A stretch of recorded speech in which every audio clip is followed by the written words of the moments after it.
Is it all that you needed from this? I hope it meant anything, anything.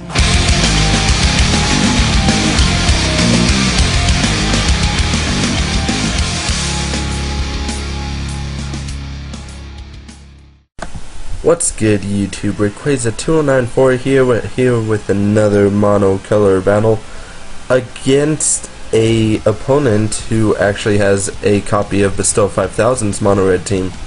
Of course, it's not going to appear mono red because they're shiny, but I mean, under technical rules, they are still mono red. So yeah, that makes it somewhat interesting. So since this Porygon Z got off the special attack boost, I'm like, I better get out of there, because I know Scizor can easily take a lot of hits from this Porygon Z, but, jeez. Here I thought it was going to be Choice Scarfed, but the Life Orb threw me off, and I just didn't pay much attention. So I lost Scizor unnecessarily, but I put in Shinobi, get off the Focus Blast, which hits. Yeah, that's boss. So that is going to be nice, KOing the Porygon Z. But he's going to follow up with Rotom, who is going to go for a Volt Switch and do, yeah, a massive amount of damage, but that's due to Selgor not having good defenses anyways. But I was just going for Giga Drain, which unfortunately isn't going to do anything. In fact, I take more in Life Orb than I do damage in him, but right here I know he's going to overpredict and go for the Bullet Punch. So yeah, Rotom to Quad Resist that is nice. And he predicts my HP Fire, unfortunately. But, you know what? I guess I'm just going to Volt Switch, because that's a smarter move, because I remember Bestow 5000 actually doing the same move, and now I have Porygon 2, who is a nice, just a nice counter. And right here, thinking he maybe wanted to trick me, I switched into Get Clean to absorb that Choice Scarf, because, I mean, absorbing a Choice Scarf is nice. And right here, I know that this Latias is a Calm Minding set, just because I fought Bestow 5000 with it, and he's just going to go for the Dragon Pulse, which isn't going to do that much. I mean, it's going to KO, but it's not going to be a big deal. Because now that he can't Calm Mind, I can actually stall him out with Porygon 2 pretty easily. I mean, look at how well I resist that, and that was even a crit. So I just Toxic his Latias, pretty much like a boss, because, I mean, it's boss to Toxic Latias, and he decides to stay in instead of switching out, and I just go ahead and recover. If he had switched out, he would have gotten a free switch in since I recovered, but, you know, oh well. And right here, he is going to withdraw, actually predicting another recover, but I'm just going to Ice Beam because I was hoping for Freeze Hex, and actually Ice Beam was the safest choice anyways. So right here, I put in Mach 5, knowing that he's gonna just again overpredict and go for the obvious superpower, which I can resist pretty decently actually, and I can actually take 2 now. So now is a very fantastic time to set up those mid-game rocks, knowing he's going to go for another superpower, and I am going to live it with 29 HP. I knew that was going to happen because he had an attack drop due to superpower, and I'm going to get up a layer of spikes before he actually KOs me with superpower. But yeah, right at this moment, I'm like, you know what, I'm pretty safe for the battle, actually, because, you know what, I got my Stalker here, which he is going to withdraw, and go into Gyarados, predicting an Earthquake, just because Earthquake was kind of obvious, but you know what, I predicted him to switch into something that would resist Earthquake, so I go for the Stone Edge, almost KO him, but of course he's running Defensive Bulk on the Gyarados due to running Intimidate, so unfortunately that's not going to one-hit KO him.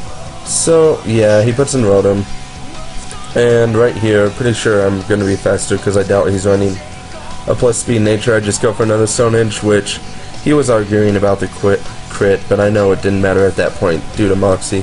And he's going to put in Scizor, and I'm like, I'm feeling good, I can KO Scizor with Stone Edge, but yeah, of course it misses. And he goes for U-turn, which is just going to do, yeah, it's just going to KO me, unfortunately. So yeah, my Stalker is gone, and right here I was semi-panicking, because now a major check to that Scizor is gone, and I am not entirely sure what to do. So I go ahead and decide to put in 2094, deciding I can stall him out, and he is going to withdraw Latias to go into Deoxys, and you know what, if he really wants to set up, it's not going to be that big of a deal. I just go for the recover just in case he wanted to attack for whatever reason. He goes for the taunt, which, you know, was kind of obvious, so I just go for the Ice Beam, somewhat hoping for a Freeze Hacks, and oh my gosh, here's where he kind of differs a little bit from Bestow 5000 dual screen speed Deoxys, because I mean, Bestow doesn't run it, or he may, but he even mentions that he's not a very defensive player. So right there I was like, oh my gosh, this is a good game. I have no clue what I'm gonna do now at this point, because this superpower is just gonna do a lot of damage to me right now, and it's gonna be bad. Because yeah, I mean, my taunt was still not worn off, and I'm like, oh jeez. But realizing he's gonna just go for another superpower, I go into Shinobi, just because I wanted him to lose more attack, knowing that if he lost one more attack, I would be able to survive a superpower. And he may even overpredict and switch out, which would be deadly for him, actually, due to the fact that he would just be unable to survive. Well, it turns out he runs out of superpower and just struggles and KOs himself. So yeah, that's kind of comical. So right here, he puts in Latias, and I'm like, I have this game easily. I just have to stall him out, which, of course, I recover the first turn, just in case Crit decided to do a lot more damage than it should have. And yeah, he is locked into Dragon Pulse, so he is going to have no choice but to just pretty much keep going for it and do nothing. And right here, this is going to be a good game as I recover and I let Toxic take him out. So as you can see, 2094 was like a major key player as in stalling, which it's interesting that he decided to copy Bestow 5000's mono red team, just cause I guess I don't know, because he copied the mono red team, which was just overall kind of interesting to me. But I managed to defeat it due to some very nice prediction, knowing that he'd go for a superpower again instead of switching out. And even if he had switched out, a Solgor, you know, would have been able to switch out also, and I could have recovered off the Dragon Pulse that Latias was going to do.